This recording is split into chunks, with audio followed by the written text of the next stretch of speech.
नशा छोड़ कैसे बने आयरन मैन। कहते हैं यदि किसी इंसान के अंदर काबिलियत हो, उसका दिल सच्चा हो और उसे खुद पर विश्वास हो तो पूरी दुनिया की कोई भी ताकत उसे हरा नहीं सकती। और इसी बात को पूरी दुनिया को मनवाया है रॉबर्ट डॉनी जूनियर ने, जिन्हें आप आयरन मैन या फिर टोनी स्टार्क के नाम से जानते हैं। आज वह बहुत ही ज़्यादा सफल हैं, लेकिन उनकी सफलता के पीछे कितनी सारी विफलता हैं उसके बारे में बहुत कम लोग जानते हैं। वो सिर्फ 6 साल के थे जब उन्होंने पहली बार ड्रग लिया, क्योंकि उनके पिता भी बहुत ज़्यादा ड्रग का सेवन किया करते थे और वहीं से उनको धीरे धीरे करके आदत लगने लगी। 8 साल की उम्र में आते आते वो पूरी तरीके से ड्रग एडिक्ट बन गए थे। नमस्कार दोस्तों, स्वागत है आपका हमारे YouTube channel inspiring thoughts by Raj में। दोस्तों, आज हम आपके लिए एक ऐसी मोटिवेशन और प्रेरणा से भर देने वाले व्यक्ति की कहानी लेकर आए हैं जिसे सुनकर आपको बहुत ही ज़्यादा मोटिवेटेड होंगे और अपने जीवन में आने वाली परेशानी से सामना करने की हिम्मत मिलेगी। तो चलिए दोस्तों, बिना देर करते हुए एक कहानी शुरू करते हैं। लेकिन दोस्तों, ये कहानी शुरू करने से पहले हमारा आपसे निवेदन है कि यदि आपको हमारी ये जानकारी और ये कहानी पसंद आती है तो कृपया वीडियो लाइक करें और चैनल को सब्सक्राइब जरूर करें। तो चलिए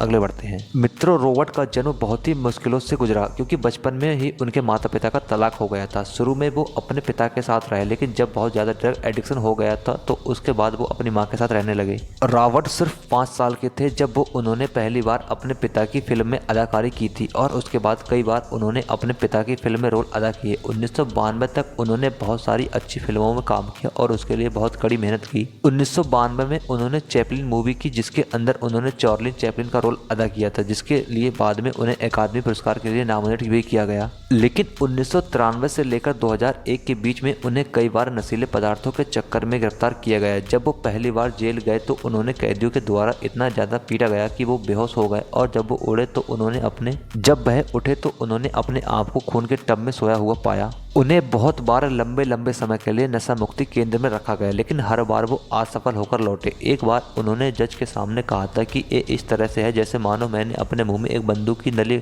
घुसाई रखी है और इसका ट्रिगर मेरे ही हाथों में है, बस इसलिए क्योंकि मुझे गन मेटल का स्वाद अच्छा लगता है। उन्होंने अपनी मजबूरी समझाते हुए कहा कि ये आदत उन्हें 8 साल की उम्र से है, क्योंकि उनके पिता भी नशा किया करते थे। 1996 में उन्हें हीरोइन, कोकेन और बंदूक के साथ गिरफ्तार किया गया था। 1 महीने बाद उन्हें जमानत मिली, लेकिन उसके बाद भी उन्होंने नशा करना नहीं छोड़ा और वो पड़ोसी के घर सोए हुए मिले। इन सब के चलते उन्हें 3 साल तक इस लत को छुड़वाने और आवश्यक ड्रग टेस्टिंग की सजा सुनाई गई। 1997 में फिर से एक बार टेस्टिंग हुई जिसको देने में वो असमर्थ रहे। उसके बाद उन्हें 4 महीने की फिर से सजा हो गई। कहानी यहीं पर रुकने वाली नहीं थी। 1999 में उनका फिर से एक बार ड्रग टेस्ट हुआ जिसमें वो फिर से फेल हो गए और इसके लिए उन्हें 3 साल एक एब्यूज ट्रीटमेंट और फैसिलिटी एंड स्टेन प्रिजन में कैद की सजा सुनाई गई। फिर 1 साल जेल में रहने के बाद उन्हें $5000 का जुर्माना देकर बेल पर रिहा किया गया। लेकिन इसके बाद भी वह कई बार गिरफ्तार होते रहे। इसी बीच में उनका फिल्म करियर भी चल रहा था। उनकी कई सारी मूवीज रिलीज हो गई थी और लोग उन्हें बहुत ज़्यादा पसंद करते थे। उनकी अदाकारी के लिए उन्हें 1992 में उनकी पहली शादी